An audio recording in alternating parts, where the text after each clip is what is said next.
Hello and welcome back to the course. So in the last video, as I mentioned, you can do some keyword searching and you can really dig into what job roles are open based on your skill set. So you can search by skills, or you can find certain jobs in certain areas that are looking for certain skills that you may have. So there's a lot of searching you can do. Just use those Boolean operators again, and you can also use not to exclude things. Those will help you quite a bit in your searching. Now, as I mentioned in the last video, in this video, we're going to go through a couple of job descriptions. So I'm actually just going to use some of these same ones we had found in the last video.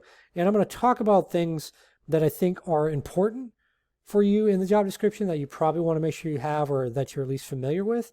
And then what is just like the wish list, right? Because at the end of the day, these job descriptions are really just a wish list. Companies wish that someone had all these things, right? They're looking for that magical unicorn. But in the vast majority of cases, they're open to you, right? They've had the job posting out there for a while, and not a lot of good people have applied for it. So they're really open usually to you and you applying for it. So this one here looks like it's on site. The first question I would have if you're going to interview with this place is, hey, is this something that can be remote as well, just depending on where you are? Because California is actually expensive to live in for those that are outside the U.S. that don't know that. All right, so let's look under these duties and responses. This is a whole wish list right here. This is a really big wish list that they're looking for. So this one looks like a more of an intermediate level. They're looking for 5 years experience. I wonder if they list salary here. No. This one, in my mind, this is at least a six-figure job, maybe closer to 130 to 150. They may not pay that much. Don't quote me on that for this place. I don't know this employer, but just based off what they're looking for, they're going to have to pay, and this may be why it's still open, is maybe they're not paying very well. So anyways, let's get back to the job description here. Identity and access management, BCP, DRP, so disaster recovery, business continuity. So basically, you're going to be conducting risk assessments. So if you have no ability with risk assessments, this is not a job for you. In fact, probably this one if you don't have a couple years experience at least, but you don't need 5 years. Let me just say that right now. Like there's always, like every job description I've ever seen, just by default, like always lists like 5 years experience. Like I've only found, I think, a couple in my career in cyber that didn't list 5 years. They had like 2 years. My philosophy is, if this says 5 years, 18 months, 2 years. I mean, if you've been in the trenches for 18 months, you should have the hands-on skill set to be able to do this stuff. So, and looking at this, 18 months instead of 5 years, right? So if you see 5 years, say, well, I could probably have 18 months experience and be good. If you see 2 years experience, then likely they're going to be open to entry level, as long as you've got the right skills and aptitude and attitude. These certifications, probably for this role, I imagine you're going to have CISP for this one. So this maybe isn't the best for those out there looking for entry level. But you see here all these frameworks, etc. No one's going to be an expert, and you notice they're just looking for understanding, right? So just knowledge of these frameworks, how they're used. You don't have to be an expert in those by any means. A lot of knowledge-based stuff. So they're looking for some very basic scripting, things like that. So what they're looking for here is, if you worked as a analyst for a couple of years, usually you're going to have good knowledge of kind of all these areas. Maybe not the scripting, but you probably have done some kind of Python scripting or Bash scripting or PowerShell scripting or whatever. So you're probably going to have these things that they're looking for here. But I would say probably there's a lot of different things here that they're looking for that not everyone's going to have. In fact, most people aren't going to have all these, especially around threats. A lot of people suck at threats and threat actors and understanding how to leverage like MITRE ATT&CK and kill chains, etc. A lot of people don't even know there's more than one kill chain. So this one here, I would say if you match for a role like this one in particular, like 60%, I'd apply for it. This one's not entry level though, so let's see if we can find something more entry level in our search here. Local candidates. This looks like a recruiting firm, probably, yeah. Returning to office, yeah. Good luck on finding anyone for that. But this one looks like entry level. That's a good thing for us for this example. Okay, cool. So you would have to be on site. This is in California. Oh, okay. So this is the Bay Area, San Francisco Bay Area, Concord area. I think that's South Bay or maybe East Bay, something like that. A long time since I ever lived out there. So here, what you notice though, besides them telling you your shift schedule, so it's an overnight shift, which a lot of analysts and cybersecurity analysts and SOC analysts, you're gonna starting out realistically, it's gonna be a night shift or afternoon shift. You rarely will you get a day shift. So just keep that in mind that if you're looking for these roles, like that's not going to be negotiable. Like you're going to have to work the night shift for this particular one. The good news is it's 4 10-hour shifts. So you get 3 days off to try to get your sleep schedule back on track before you do it again. So in this one here, 1 to 2 years experience, this is entry level. When you notice I said that as soon as I had seen a couple years experience, because also it could be internships, could be, working or volunteering in other roles, etc. But this is entry level. If you've got some work in your home lab, like if you've used something like Cloud Underground's Nexus and built your own SOC at home, there you go. You've built your own SOC, so you should apply for jobs like this because you qualify. So it looks like they're looking for, basically this is fundamental networking knowledge. That's what most places look for cybersecurity analysts, entry level, as well as SOC analyst roles. It's just knowledge of networking, understanding how data flows through the network, understanding how it's protected, etc. You'd be surprised at how many security practitioners out there right now working in jobs with years of experience are terrible at networking. They don't understand anything, but they just faked it until they made it, and they don't have to, like they're never quizzed about networking in their day-to-day, so they don't keep working on those skills. So very interesting. Looks like you get a free laptop with that. Sweet. This is stupid for an entry level. You're the SME. You're not a SME. You're entry level. Like you're not going to be a SME for a while, right? So just realistically, that's a dumb thing in there. So ignore that in this job description. These things are a senior role. So they're trying to get someone with entry level experience with senior role stuff. Like you're going to be analyzing malware and complex malware. You're going to be doing forensic analysis. No, you're not going to be, maybe you got some Wireshark experience. Okay, but you're not going to be reversing malware, right? Like that's not going to happen. So I would ignore that. If you've done some work with malware, like in college or something, then you could list that on your resume right as you apply. So that way that hits their keywords and they get excited and they'll reach out to you. This one right here as well, like codes, complex tasks, blah, blah, blah, blah, right? So, okay, it looks like you're putting some input in, producing reports and producing. So this is basically technical writing, right?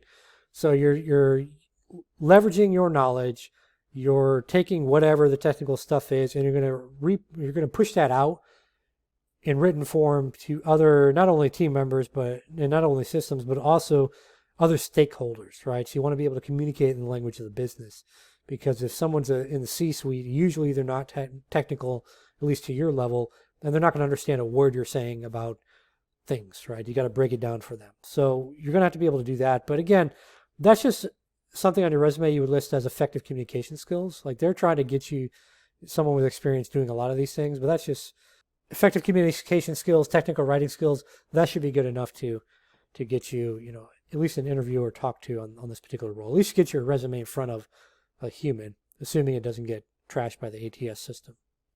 Again, forensic analysis, as this seems entry level, the salary isn't entry level though. Well, for California it might be. But based on 1 to 2 years experience, like that's entry level, but they're looking for proficiency in forensic analysis. You're not going to get that in like an internship, right? So things like this, right, where you learn to read, like this seems like advanced, still apply for this job if you're entry level. I definitely recommend it.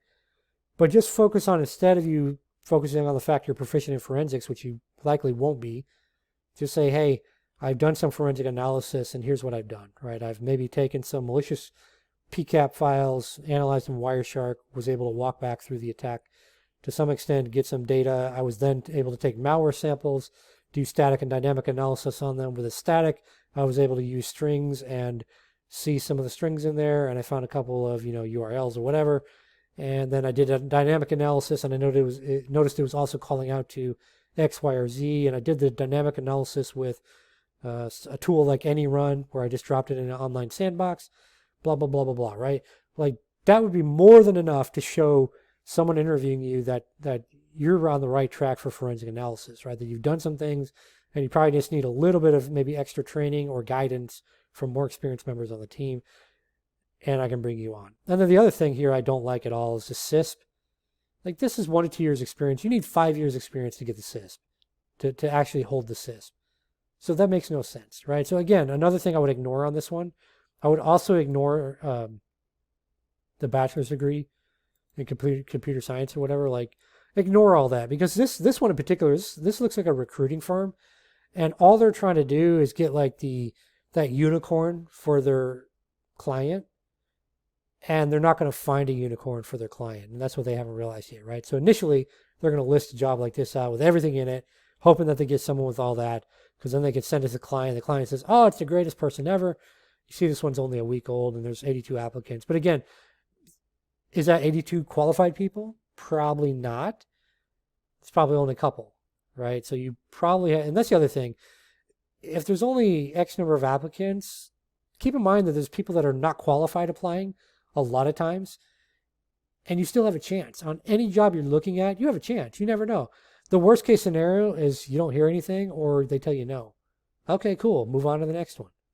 But maybe you get a yes, right? Maybe because you applied to this one, this Ashu, and forgive me, Ashu, if you watch this and I'm pronouncing your name wrong, but Ashu's posted this, and maybe Ashu's dealt with 80 people that suck, right? They have no skills, that are terrible, that are just wasting his time, and then here you come and you apply, and Ashu's like, oh my goodness, thank goodness somebody that's got, a little experience in college, an internship or whatever. They understand networking. They build a home SOC. I mean, this person's great. Let me interview them. But that would never happen if you didn't apply, right? So what I'm saying there is, don't let the number of applicants stop you from applying for these jobs. And let's look at one more real quick. I don't want this video to go too crazy long here, but let's look at another one here. And let's just look at GRC. Let's look at a different role. Just so you can kind of see what we're picking out on a different role. That's like the shortest job description I've ever seen. I've literally never seen one this short in my life. I love it. That's actually really cool. So anyways, we won't use that one though. Bad example for a course. Blah, blah, blah. Nobody cares about your company. But I will say real quick, if you do get interviews, always research the company. Do your homework. Do your OSINT, or open source intelligence. Find out as much as you can about them, as much as you can about initiatives they have going on. Do they have like a diversity initiative? And if so, like, what's happening with that, right? Follow them on social media, etc. I can't tell you how many times I've interviewed people, they forget even the name of the company that they're coming to interview at. But you know who I never forget? And I don't remember any of those people. I literally don't remember the faces. But you know who I never forget? The people that come in and they can have a conversation about what the company's working on, how they can deliver value, because they did their homework. Nobody is doing their homework. Like, very few people do it. So if you do it, you stand out a lot to employers. Even if you're not qualified, you may still get the job just because you did your homework. So don't skip over that. Do your homework on companies if you're going ahead and interviewing with them. So let's take a look at this one at Skechers real quick. I had a pair of Skechers years ago. Slight digression there. But let's see here. Okay, so you're supporting the audit process. So if you have no idea what any of these letters mean, PCI DSS, SOX, GDPR, then what you'll want to do is find a couple YouTube videos, find a low-cost course on like Udemy, and just study up on them. Just download the free documents on these. There's a lot of free information out there. Get familiar with them, and then you can put that on your resume as familiar with GDPR, familiar with SOX, PCI DSS. You don't have to go into detail on your resume, just familiar with, right, or knowledge of. And then when you get in the interview, they're going to say, oh, you have a knowledge of PCI DSS? Tell me about it. And that's where you want to have some examples, right? So that's where you look up some case studies, etc., on these different frameworks and regulations. And that's all you have to do, right? It's so simple, but people don't do it. It's so simple. You don't have to be an expert in these things, but just make sure you are knowledgeable of them. But if you see something like this on a job description, then you can quickly review those, at least get an idea of what they're doing. One thing I love here as a former pediatric nurse working with little babies that had all sorts of critical issues going on, these people actually spelt HIPAA right. I see so many people, including doctors, spell it wrong. It's HIPAA, Health Insurance Portability and Accountability Act. So many people spell it HIPPA, which I have no idea what that's supposed to stand for. So quick digression there as well. So here, again, just get familiar with these frameworks and regulations and just be familiar with those, and then put it as knowledge on your resume, and that'll help you get past the filtering systems out there. Experience with GRC platforms. So this one here, I'm going to say this one's actually going to be something negotiable. So if you don't have that experience, don't let that stop you from applying. What you can do is just get familiar with some of these by just like going on YouTube or their actual websites, looking at some of the free demo videos, getting familiar with like what is it, what does it do, what are some of the use cases for it. And then when you go into your, and again, same thing in a resume, put knowledge of RSA Archer, right? Knowledge of metric stream, etc. And then when you go into the interview, you can say, yeah, I'm familiar with these, and I know I personally seem to like RSA Archer because of X, Y, and Z or whatever, or I like metric stream because of X, Y, and Z, and then say, what are you using? And see what they're using, right? They may be using all three of these ones listed here. So that's something that I wouldn't worry about having the hands-on with that, but just be knowledgeable of any of the software that they're mentioning that you don't have skills on in the job description. And then a couple of these other things are just more of the soft skills, right? So written and oral communication skills, you got a strong work ethic, attention to detail, and can you actually excel? So basically, can you adapt to change in the environment, right? Are you adaptable? Or if they change a project up on you, you're going to cry in the corner and cry for mommy or something, right? So are you adaptable or not? Can you work with a team? Those are basically what they're looking for there. The education experience, the bachelor's and stuff, I mean, that's always a nice to have, right? It'd be great if you had certs or degrees, but in reality, you don't need that stuff. You really don't. So that's part of the wish list. But again, I would make sure that for this one in particular, you made sure that you got knowledge of all these, knowledge of these, or at least a couple of them. And ideally, you'd have some experience, but let's say you didn't, get some knowledge of some use cases.